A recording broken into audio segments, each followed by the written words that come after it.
You're leaving our engagement party to go see your male best friend just because he sprained his ankle? If you walk out that door, you have no objection to me canceling the engagement, right? What? Now you're regretting it? Crying? You say I'm the one you love most? That you'll keep your distance from him in the future? Where was this devotion earlier? Too little too late. We're done. The agony of rebirth. As I open my eyes, the blinding glare of a crystal chandelier forced me to shield my face. I had actually been reborn, returned to the engagement party 5 years ago. The clamor of laughter and the clinking of crystal flutes filled my ears. The air was thick with the scent of expensive champagne and fresh floral arrangements. Caleb, what's wrong? You look pale. A familiar voice sent a shiver down my spine. I slowly lowered my hand to see Vanessa Vance standing before me.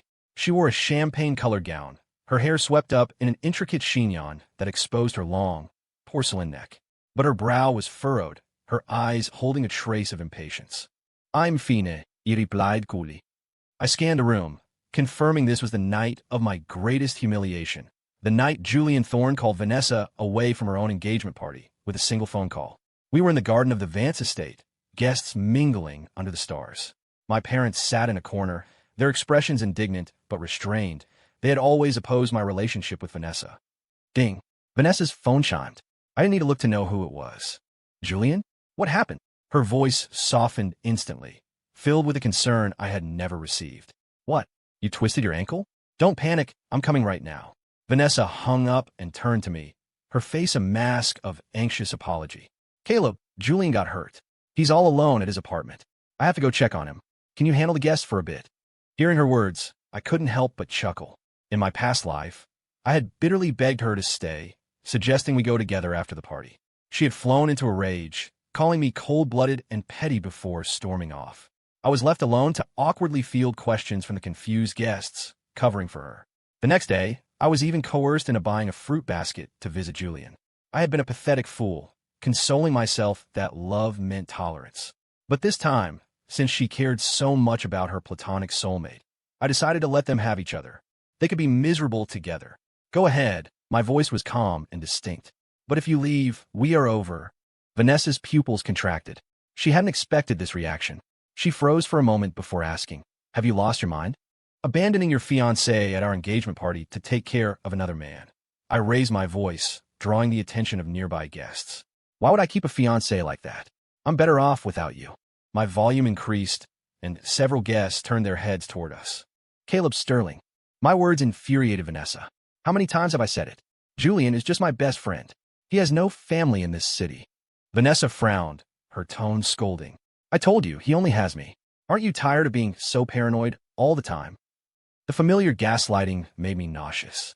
In my past life, she used this excuse to abandon me countless times. Birthday dates, our wedding anniversary, even when I was hospitalized with a high fever. Julian always needed her, and she always chose him. Then go to him quickly, I said calmly. After we break up, you can take care of him however you want. Isn't that better? The entire garden fell silent. Vanessa's chest heaved. Caleb, are you crazy? Just because I care about a friend? A friend. I laughed coldly, gesturing to the crowd of guests. What normal woman abandons her fiancé for a friend at her own engagement party? You are being completely unreasonable. Vanessa's face flushed red. I never thought you were this petty. Seeing my silence, her voice softened slightly, a tactic she often used. It's just an engagement party. We can throw a bigger one another day, okay? Come on, Caleb. Stop being angry. Be reasonable. She turned to leave. In my past life, I had humbly begged her to stay. This time I wouldn't. Caleb Sterling, what exactly do you want? Vanessa, I told you. You can go, but the moment you leave, we are done. I will cut all ties. I'm giving you one last chance. Are you sure you want to do this? The chance was given. The choice was hers. Vanessa's face went pale. Caleb, you wouldn't dare.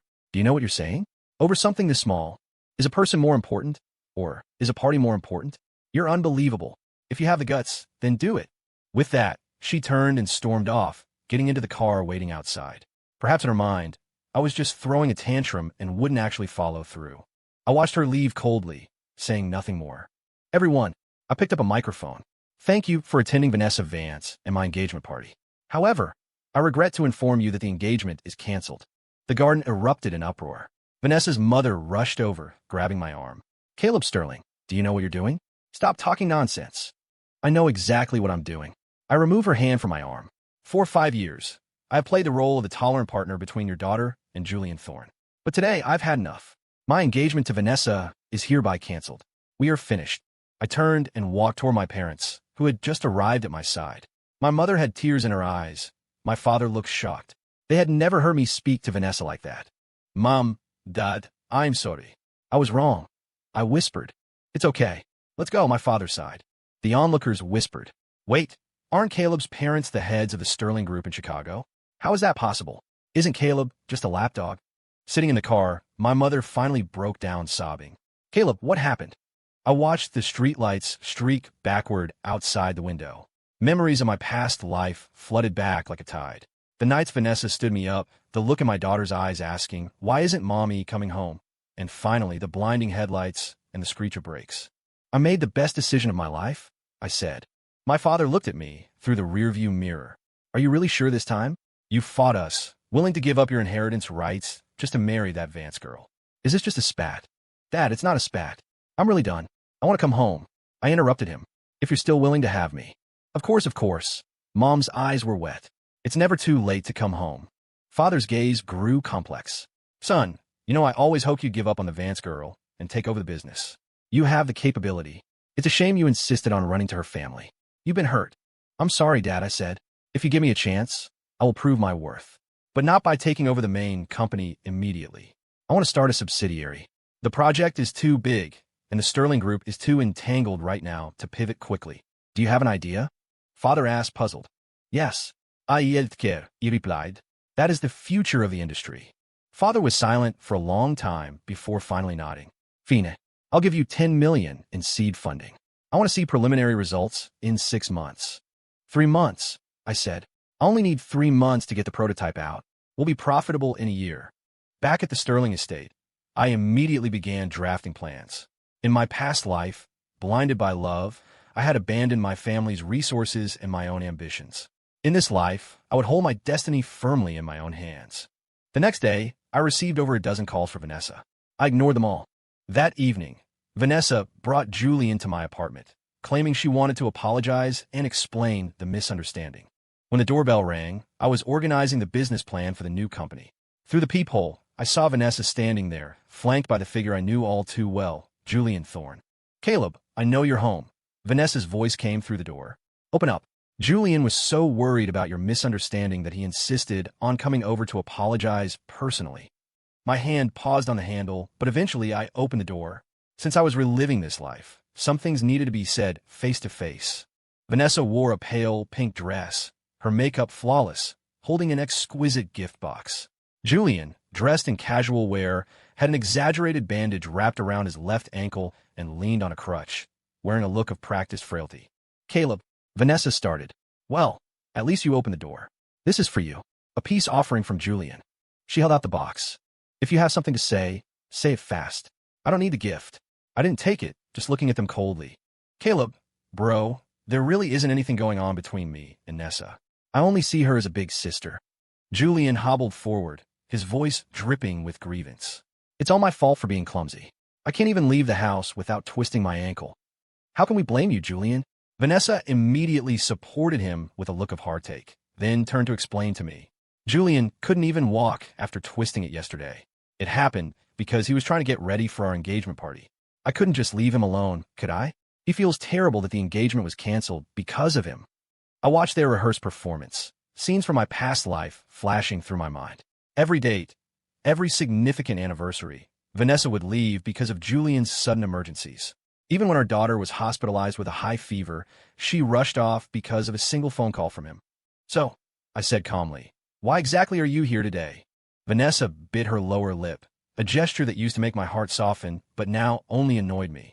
Caleb, I admit I didn't handle the engagement party well, but there was a reason. Julian really needed me. But you canceling the engagement just because you were jealous. That was too much. If you apologize to me, I might consider forgiving your rashness this one time. By the end of her sentence, her tone had turned charitable, as if she truly believed I was playing hard to get. When you are truly speechless, sometimes you just have to laugh. Julian interjected at the perfect moment. Caleb, bro, if you're mad because of me, I can contact Nessa less in the future. Don't break up on my account. As he spoke, he deliberately swayed, pretending to lose his balance. Vanessa immediately tensed, grabbing him. Don't move. Your ankle isn't healed yet. I watched their intimacy and laughed out loud. Are you done? I asked. If you're done, get out. Vanessa's expression froze. Caleb Sterling, what does that mean? It means, I looked directly in her eyes, I am sick of always being second to Julian.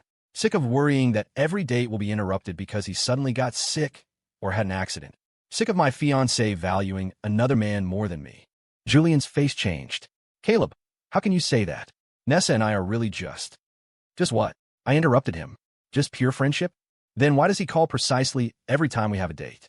Why do you have to ask his opinion on what clothes to wear? Vanessa looked at me in shock. Caleb, you're being so petty. Do I really not deserve your trust? No, you don't. I was blind before, but now I see clearly. I sneered. And Julian, is your ankle really sprained? Do you want to unwrap that bandage right now and take a look? Julian's face went ghastly pale, and he subconsciously pulled his foot back. Vanessa jumped like a cat whose tail had been stepped on. Caleb, you're crossing the line. Julian is hurt like this, and you still doubt him? Enough. I raised my voice. Vanessa, I met you today to say this to your face. We are done. You can continue to be inseparable with your little brother, but don't appear in front of me again. Vanessa looked incredulous. Caleb, are you serious? Over something so trivial? Trivial? I laughed in anger. Always choosing him over me is trivial? Abandoning me publicly at our engagement party is trivial? I had no choice. Vanessa flared up. I told you Julian was hurt. He needed me. Can you stop being such a petty man? Then he can need you forever now. I pointed to the door. Please leave. We're broken up. Don't come looking for me. Vanessa stood still, frowning. You're really going to throw a tantrum and play runaway over something less than trivial? You know, everything you have now, I gave you. If you leave me, let's see how you survive. Don't worry about me, I said indifferently, finding it hilarious that she actually thought she was the source of my success. Caleb, Julian suddenly switched personas. Actually, I always thought you and Nessa were a good match. If it's because of me, get out. I couldn't be bothered to listen to his nonsense. Don't make me say it a second time. Fine, Caleb Sterling. You're doing great. Since you said it, don't you dare regret it. Without me, what are you? My repeated rejection turned Vanessa's embarrassment into anger. Let's wait and see, I replied calmly. You? Vanessa pointed at me, her finger trembling. Fine. Let's go, Julian.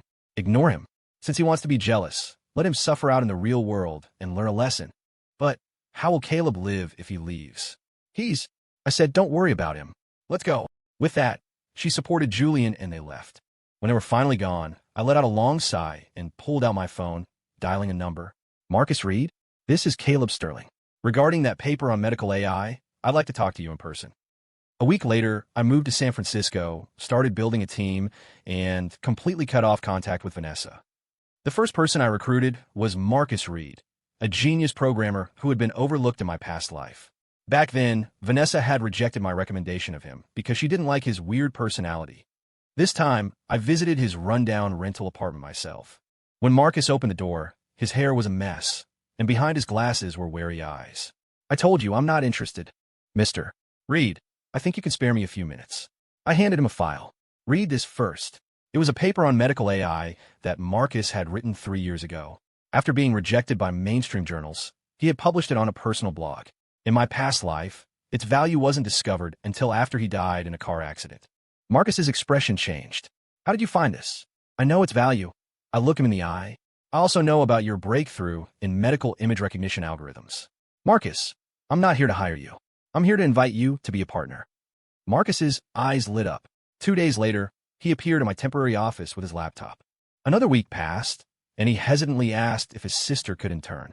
She just got into the computer science master's program at Stanford, but she can work full-time during the summer, Marcus said. She's much smarter than I am.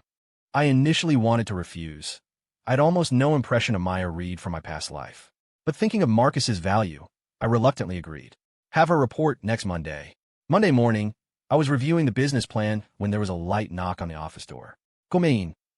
The door opened, and a girl with a ponytail walked in, wearing a simple white t-shirt and jeans, holding a laptop.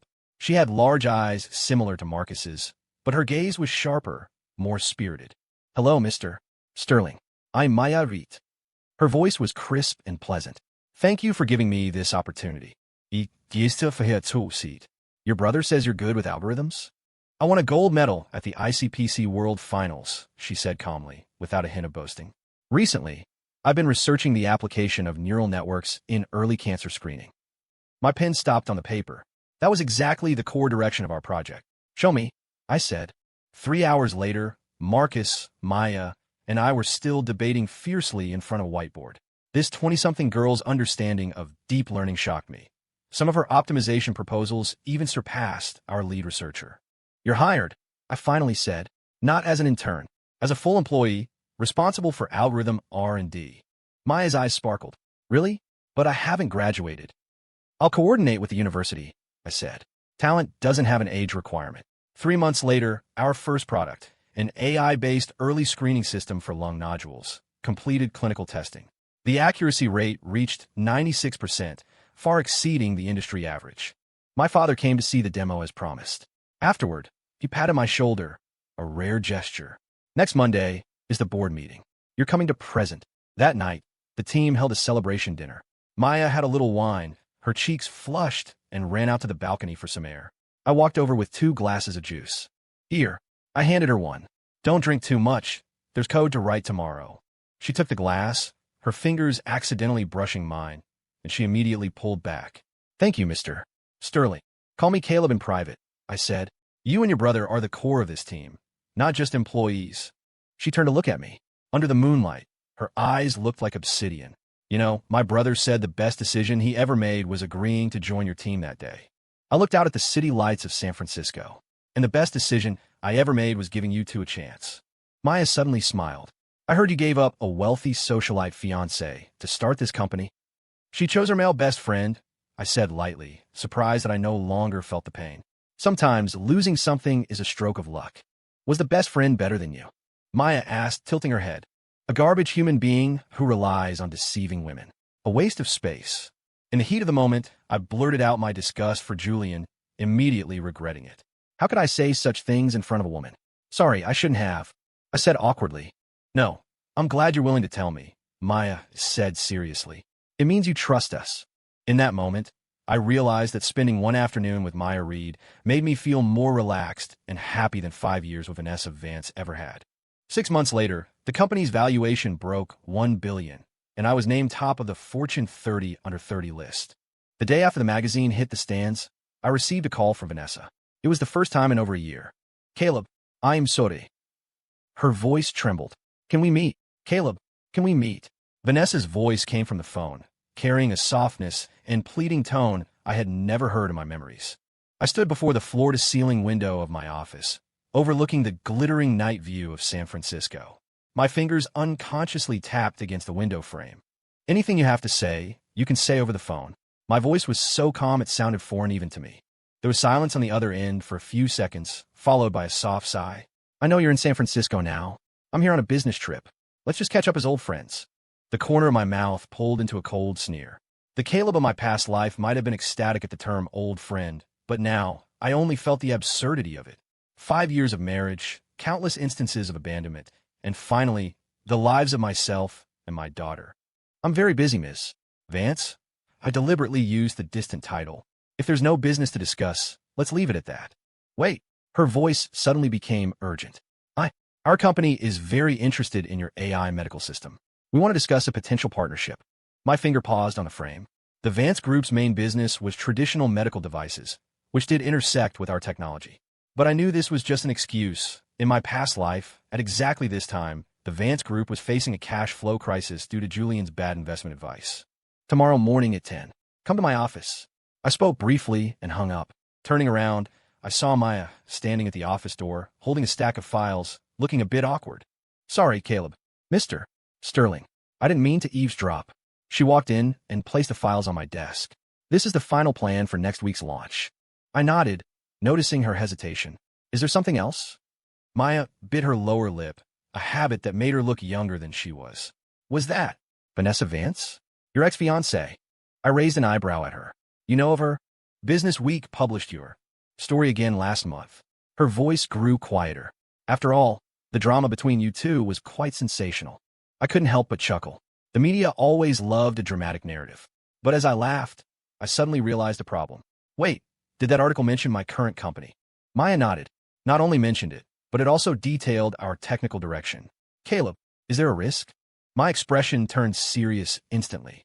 In my past life, Vanessa had used my trust multiple times to obtain trade secrets to help her father's company through crises.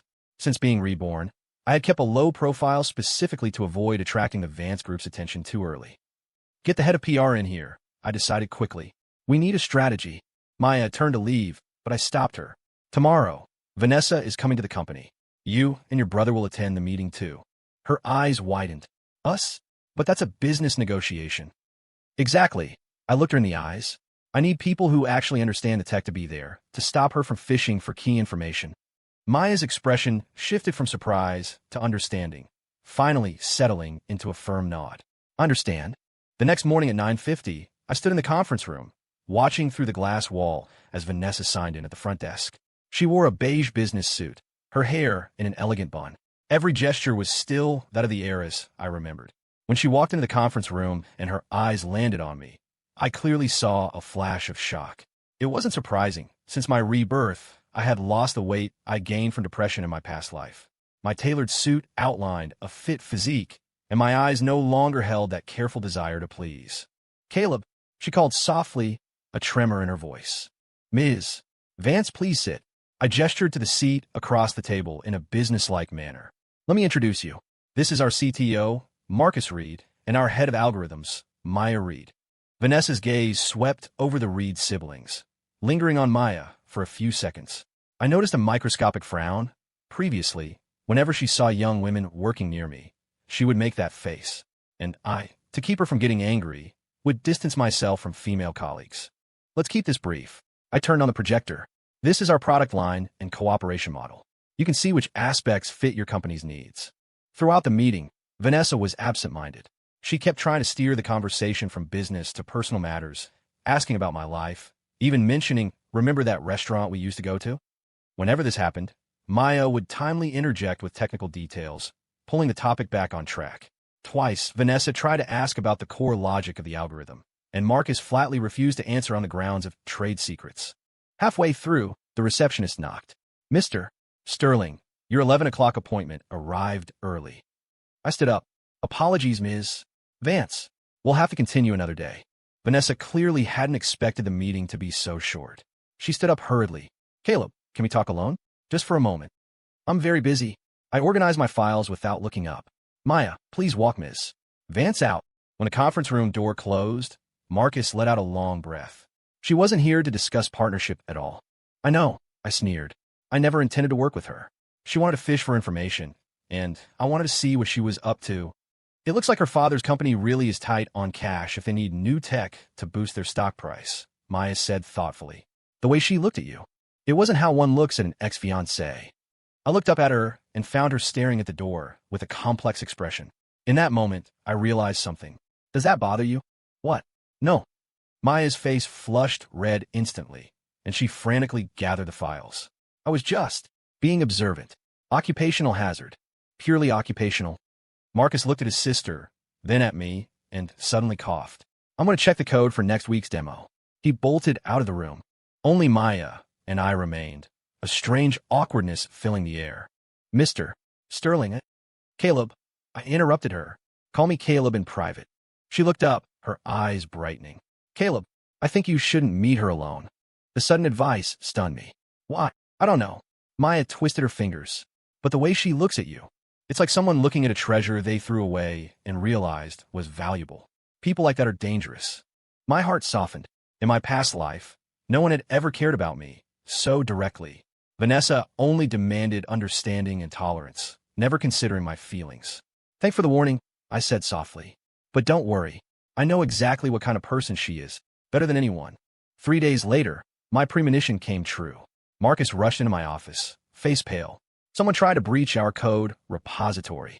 I stood up immediately. Damage report? Luckily, Maya added a new firewall last night. The intrusion was blocked. Marcus handed me a report. But they were professional. They almost broke into the test server. I scanned the report, stopping at the IP trace results. Although they used multiple proxies, our security team traced it to a familiar range, the Vance Group headquarters building. Should we call the police? Marcus asked. I shook my head, a plan forming in my mind. No, I have a better idea. The next day was the opening of the San Francisco Medical Tech Summit. I was attending as a keynote speaker. Before going on stage, I saw Vanessa's name on the guest list. She was attending in place of her ailing father. My speech topic was safety and ethics in AI medicine. When the screen switched to a diagram of a cyber attack path, I noticed Vanessa in the front row straighten up abruptly. As you can see, cyber attacks targeting medical AI systems are on the rise. I paused deliberately, my gaze sweeping the room. For example, the intrusion attempt on our company 3 days ago. A murmur of surprise rippled through the venue. I clicked the remote, and the screen displayed a geographic map of the attack source IP, pinpointed to the city block housing the Vance Group. Fortunately, our team anticipated such risks. My voice was calm and powerful. I want to say to anyone interested in shortcuts, in this field, there are no shortcuts, only grounded research and innovation. After the speech, the media swarmed. I politely declined most interviews but deliberately bumped into Vanessa outside the hall. Caleb, her face was pale. About your speech, I want to explain. No explanation needed. I looked at her calmly. Just a word of advice. The hacker Julian introduced you to isn't very good. Try someone else next time. Her pupils constricted violently. I had accurately named Julian. This clearly terrified her. How do you know? I know much more than you imagine. I stepped closer, lowering my voice. Stay out of my life, Vanessa. Don't force me to make everything public. I saw Maya standing not far away, waiting for me. She wore a pale blue dress today, looking exceptionally fresh amidst the sea of black and gray business suits. Great speech, she smiled, then lowered her voice. I saw you talking to Ms. Vance. Everything okay? Phoenix. I naturally took the document folder from her hands. It's lunchtime. Join me? There's a great Sichuan place near the convention center. Maya blinked. Just the two of us. Just the two of us, I confirmed. Unless you mind? No, I don't mind. Her flustered reaction made me smile. During lunch, Maya told me her brother had found issues with the Vance Group's recent financial reports. They've inflated revenue by at least 30%, she whispered. My brother hacked into, he stumbled upon their internal system. I raised an eyebrow. Marcus knows forensic accounting. He minored in accounting, Maya said proudly, and he found that the Vance Group's recent investment decisions are weird, like they were made by someone who knows nothing about the medical industry. I understood immediately Julian. In my past life, he had dragged the Vance Group down with ridiculous investment advice, and eventually, Vanessa begged me to secretly ask my father to use family connections to save them. This time, no one would extend a hand. Caleb, Maya hesitated. There's something I've wanted to ask you. If Vanessa really regretted it, would you? No. Yen suara decisively. Some people are missed, and they stay missed. Some mistakes only need to happen once in a lifetime. Maya's eyes lit up, the corners of her mouth twitching upward. Sunlight streamed through the window onto her profile, and I noticed a small dimple in her right cheek when she smiled. In that moment, I realized I hadn't looked at someone this intently in a long time. With Vanessa, I was always carefully monitoring her mood. Now, I could openly admire Maya's dimple. Mr. Sterling, are you there? An urgent voice interrupted my thoughts. The company's PR director rushed into the restaurant. We have a problem. She handed me a phone. The screen displayed a breaking financial news story. Scandal. Sterling Group heir gave up billion-dollar inheritance for love. The photo was my engagement picture with Vanessa from 5 years ago, alongside my current company address and home address. Is this true, sir? The PR director asked anxiously. My fingers tightened. Who leaked this? I've contacted security to reinforce your home protection, the director said quickly, seeing my silence. But reporters are already gathering at the company in trance. Maya stood up suddenly. We'll go out the back. She expertly led us through the kitchen and employee exit to a quiet alley. Her calm under pressure impressed me again. How do you know this way? I couldn't help but ask in the car. Maya smiled slyly. I waited tables at this restaurant during my internship. Programmers have to eat too. On the way back, my phone rang. A strange number. Hello. Caleb Sterling. It was Vanessa. You're really the Sterling Group heir? You lied to me all this time. She screamed hysterically, filled with both rage and regret. Why didn't you tell me who you really were? I never hid it. You never asked. I hung up and turned off the phone. Maya looked at me with concern. You okay? I'm fine. I looked out at the passing city. Actually, never better. Because this time, I finally saw who was worth my heart. When we returned to the office, Over a dozen reporters were swarming. Flashlights hit us like a storm as security formed a human wall. Mr. Sterling, are you really the Sterling heir? Is it true you gave up the family business for Vanessa Vance? Are you returning to business for revenge? Questions fired like bullets. I kept my face expressionless, walking briskly toward the elevator. Maya followed closely. A reporter suddenly grabbed her arm. Miss, what is your relationship with Mr. Sterling? I spun around, pulling Maya behind me. Respect my employee. The ice in my voice made the reporter let go instantly. Once the elevator doors closed, Maya exhaled heavily. God, that was crazier than I imagined. The PR team was waiting in the conference room. Marketing director Leo handed me a report. Boss, the paparazzi likely dug it up. Our company was funded by Sterling Group. You have the last name, and you've been seen with the chairman. That video from the engagement party. People online are going crazy. Leo pulled up social media. The hashtag billionaire simp is trending. Maya gasped lightly. They found your college photos. My God, is this you?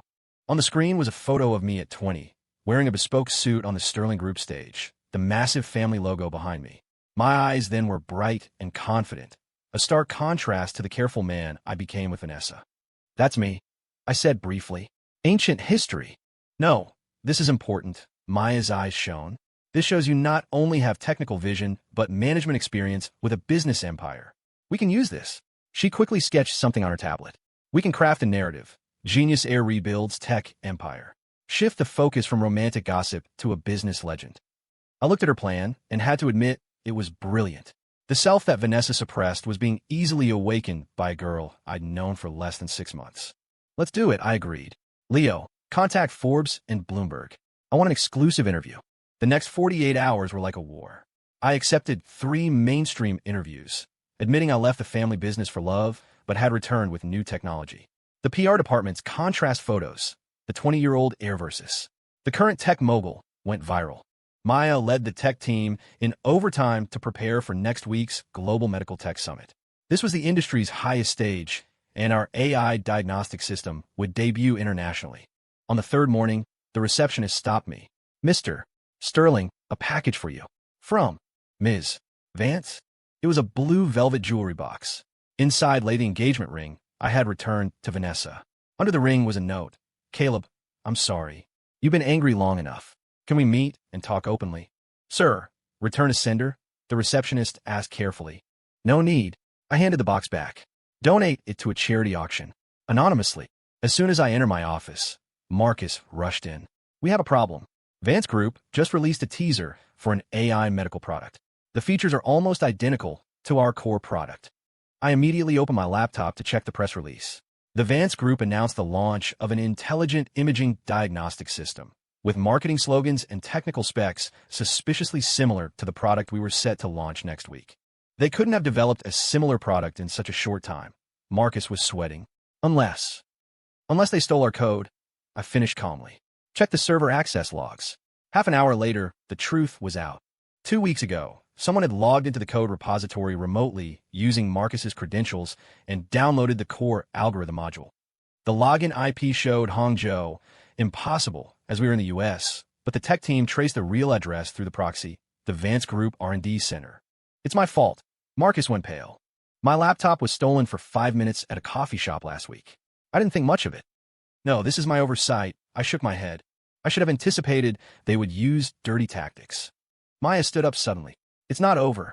They stole the version from a month ago. They don't know about our latest neural network structure. Her eyes were surprisingly bright.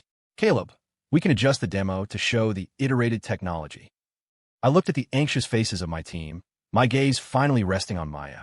There was no panic in her eyes, only fighting spirit. Let's do it, I decided. From now on, we are in lockdown development. Phones handed in, no contact with the outside world. Maya is in charge of the technical adjustment. I want to see a new demo tomorrow morning. After the meeting, Maya stayed behind. Caleb, there's something you need to know. She handed me a file. I did a private investigation. Vance Group's finances are worse than we thought. I frowned as I read. The report showed Vance Group had lost money for 6 consecutive quarters. The most recent large expenditure was to a shell company called Sale Capital, Julian Thorne's company. They won't last 3 months. I closed the file. Stealing our tech is a Hail Mary. Maya hesitated. Do you think should we let them off? since they didn't get the core tech. No, I said coldly. This time, I want to watch them go bankrupt with my own eyes. The day of the Medical Tech Summit, the venue was packed. As I was about to go on stage as a morning keynote speaker, I ran into Vanessa backstage. She wore a white suit, makeup perfect, but the darkness under her eyes betrayed her exhaustion. Seeing me, she startled, then walked over quickly. "Caleb, a word?" Her voice pleaded. I checked my watch. "I'm on stage in 5 minutes. Speak fast." She pulled me into a corner, taking out a familiar blue velvet box from her purse. "I bought the ring back at the charity auction." "Caleb, I was wrong. I really know I was wrong." I looked at her without expression. "Ms. Vance, if that's all, excuse me." "Wait." She grabbed my sleeve. "Julian betrayed me. He sold my company's secrets to competitors. The financial fraud was him too. I didn't know about what he did to you." I gently pulled my arm back. "That has nothing to do with me." "It does." She sounded on the verge of tears. "I know it was you. You set him up to be exposed. You hate me, so you're getting revenge." "You're wrong." I looked at her calmly. "I don't hate you. You just don't matter to me anymore. As for Julian, he's reaping what he sowed." My name was announced over the PA. "Caleb," Vanessa called out one last time. If I hadn't chosen to go to Julian at the engagement party, would our ending be different?" I stopped, but didn't look back. "There are no ifs, Vanessa. You made your choice. I made mine." My speech was a success. When a giant screen showed the real-time diagnosis demo of our AI system, accurately identifying early-stage lung nodules that senior doctors missed, the room erupted in applause. During the Q&A, a sharp voice rang out. "Mr. Sterling, industry insiders question whether your technology relies on fake data. How do you respond?" The room went silent. I looked at the questioner, the CTO of the Vance Group, a corporate hack I knew from my past life. "Interesting question." I kept smiling. "Why don't we test it live? Would anyone like to provide a real case file?" A specialist from Japan raised his hand and offered a difficult case image he had brought. On the big screen, our system gave a precise diagnosis within 30 seconds, matching the Tokyo University Hospital's final conclusion exactly. Applause thundered again. Just then, Maya ran in from a side door, looking grim. She rushed to the stage and whispered in my ear, "Vance Group just issued a press release accusing us of stealing their trade secrets." My pupils contracted. The thief crying thief. A bold move. "Everyone," I raised my voice. "It seems we have some drama today. The Vance Group has just accused us of technology theft. I would be happy to respond to this accusation right now." Staff quickly connected the live feed. The screen split. On one side, the Vance Group press conference was happening. Julian Thorne, in a suit, stood before cameras swearing that we stole their core technology. The audience murmured. I looked down and saw Vanessa's face turn white. Clearly, she hadn't known about this move. "Give me a moment," I told the audience, then turned to Maya. "Can you hack their demo system?" Her eyes lit up. "I can be in within 5 minutes." 5 minutes later, the big screen split again. One side showed the Vance Group conference. The other showed their internal system interface. Maya had remotely accessed their demo computer. "Please look." I pointed to the screen. "This is Vance Group's so-called proprietary system." As I navigated, the source code displayed line by line. Maya highlighted key sections. These codes were clearly modified from our stolen version, even retaining our original comments. Most damningly, the system logs clearly recorded the download time and IP address, originating from the Vance Group R&D Center. The audience gasped. On the live stream, Julian's face went from red to white as he frantically signaled to cut the feed. "The truth speaks for itself," I concluded calmly. "In this industry, innovation is king. Plagiarism will always be exposed." The result of this public showdown was immediate. By that afternoon, Vance Group stock plummeted 30%, triggering a trading halt. Our company valuation doubled, receiving partnership offers from multiple international giants. That night, the team celebrated at the hotel. Maya was surrounded by everyone, praised for her calm, technical performance. "To our genius girl." Marcus raised a glass. Maya blushed like an apple, her eyes unconsciously seeking mine. I raised my glass to her, feeling a warmth I hadn't felt before. After the party, I stood alone on the hotel terrace looking at the city night. Soft footsteps approached from behind. "What are you thinking about?" Maya walked to my side, holding 2 glasses of champagne. "Thinking about karma." I took the glass. "In my past life, they owed me. In this life, the debt is paid." She tilted her head. "Past life." I realized what I said and quickly changed the subject. "Just a metaphor. You were amazing today. Maya didn't press, just standing shoulder to shoulder with me. The night breeze blew her hair, carrying the faint scent of gardenias. Caleb, she said suddenly. Vanessa came to find me this afternoon. My fingers tightened around glass. Did she threaten you? No, the opposite. Maya turned to face me. She asked me how I see the current you. I scoffed. Why would she think I care? Because I told her, Maya's eyes sparkled in the dark, that you never gossip about others behind their back, whether praise or criticism. That is your inherent nobility. My heart skipped a beat. In my past life, Vanessa complained I was too rigid and boring. This girl called my restraint nobility. She also said, Maya hesitated. She looked up your family history and realized what you gave up for her. She said, if there was a next life. Enough, I interrupted sharply. There is no next life. Memories of the past life flooded in, cold hands, blinding headlights. Vanessa on the phone saying Julian needs me. My breathing grew rapid, the glass slipping from my hand and shattering on the ground. Caleb, Maya grabbed my arm in panic. What's wrong? I couldn't answer. The vision of my daughter's last smile, the siren of the ambulance. Memories I thought I had let go of exploded. Breathe. Follow me. Maya held my hands firmly. In, out. Yes, just like that. I mechanically followed her lead, slowly, calming down. Cold sweat soaked my shirt, but the nightmare visions receded. My voice was hoarse. No explanations needed, Maya whispered. Everyone has memories they don't want to touch. She hesitated, then did something unexpected. She gently hugged me. Not a polite pat, but a solid, warm embrace. Whatever it was, her voice sounded in my ear. It's over. You have people who genuinely care about you now, including me. In that moment, I decided to truly let go of the past. The debt was collected. It was time to start living. I gently hugged her back. Thank you. The next morning, I received an email as soon as I got to the office. It was for Vanessa. The email was short. Caleb, I have officially resigned from all positions at Vance Group. My father has alerted the police regarding Julian's financial fraud. I don't know if you'll believe me, but I truly never wanted to hurt you. Wishing you and your company a bright future. Vanessa. I didn't reply, just marked it as read. That chapter was finally closed. Around noon, Maya knocked and entered, unable to hide her excitement. Guess what? MIT Technology Review listed us as one of the 50 smartest companies. I smiled to hear enemy to. It's the team's credit. No, it's yours, she said seriously.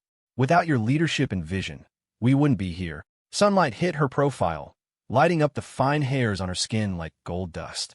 Maya, I called her name properly for the first time. Are you free this Saturday? I want to invite you to tour the Sterling Group headquarters. Her eyes went wide. Me? Why? Because I chose my words carefully. I want to show you my real world. Not just this startup, but the entire business empire I will one day inherit. Maya's face slowly turned red. She understood the implication. This wasn't just a tour. It was an acknowledgement of status, the start of a relationship. I'd be honored, she whispered, eyes shining. But one condition. What? You have to tell me why you call me Maya just now, instead of Ms. Reed. She smiled slyly. I smiled too. Because starting today, I want to call you something closer. Is that answer satisfactory? Her dimple deepened, barely passing. But I like it. Saturday morning, I stood in front of the Sterling Group tower, looking up at the 50-story glass structure. It really is more spectacular than I imagined. Maya's voice came from behind. I turned. She wore a simple white dress, hair loosely pinned up, no heavy makeup, no expensive jewelry, yet she shone brighter than anyone. You're here. I smiled, heart rate accelerating. Did you grow up in a place like this? She asked as we walked to the private elevator. Not exactly. I lived in the old estate until 16.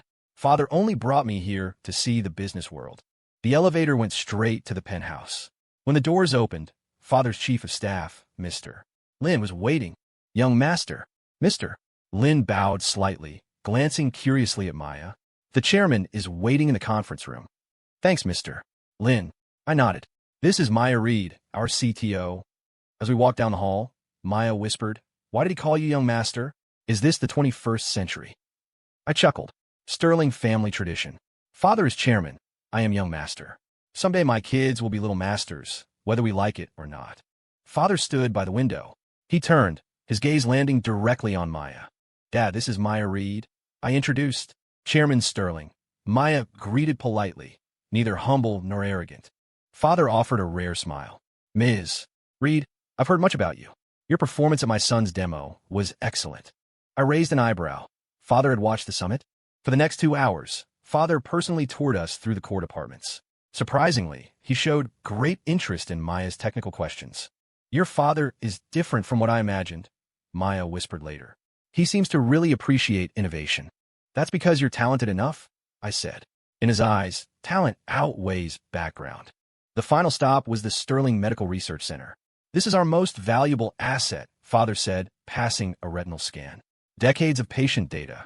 Maya looked at the rows of servers in awe. This is a gold mine for AI. That's why I brought you. Father looked at me meaningfully. Caleb, if your company is interested, we can discuss a partnership. The rooftop was empty, the wind from the bay hitting our faces. Are you reborn? Maya's voice was soft. I froze, turning to look at her. What? What did you say? Her eyes were clear. I know it sounds crazy, but since joining your company, I've had this weird feeling. You know the future. Your grasp of tech is too precise. Your reaction to Vanessa and Julian too extreme. Who are you? My voice was hoarse. I'm Mayarit. Programmer, she smiled. And maybe the only person who understands. Because I remember some things too. Not supposed to be remembered. Fragments. A little girl in a car accident. A man crying in despair. That was my last memory. My legs went weak. Maya quickly supported me. I don't know why I have these memories, she said. But since I met you, I felt I had to help you avoid a tragedy. I reached out and tucked a strand of hair behind her ear. Thank you. I told her everything about the past life. She listened with tears in her eyes. So in this life, you not only avoided the tragedy, but saved countless patients. That's amazing. No, you're amazing, I said. Without you, I couldn't have done it. She stood on tiptoe and hugged me. If the current you knew, he'd be proud. Later, news broke. Vance Group files for bankruptcy protection. Chairman Vance hospitalized with stroke. Julian Thorne arrested for money laundering. Maya saw me staring at my phone. You okay? Calmer than I thought. The news ended with a paparazzi shot of Vanessa outside the hospital. Haggard, eyes red, a ghost of her former self. I closed the laptop, feeling no joy, only relief. The next morning, Marcus burst into my office. You have to see this. He turned on the TV. Police were escorting Julian Thorne, looking gray and defeated in handcuffs. The reporter spoke. Suspect Julian Thorne confessed during interrogation to planning a car accident murder 5 years ago.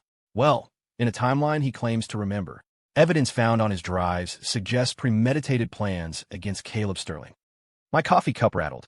The accident. He wanted you dead? Marcus looked horrified. I nodded slowly. The accident in my past life? It wasn't an accident. It was murder. Caleb. Maya appeared, putting a hand on my shoulder. He's caught now. He can't hurt anyone. I held her hand, feeling the warmth. Yes, this life was different. 3 weeks later, our AI system received FDA breakthrough device designation. The company valuation broke $10 billion. At the celebration gala, my father spoke. My son proved that true business wisdom isn't about what you inherit, but what you create. He raised a toast.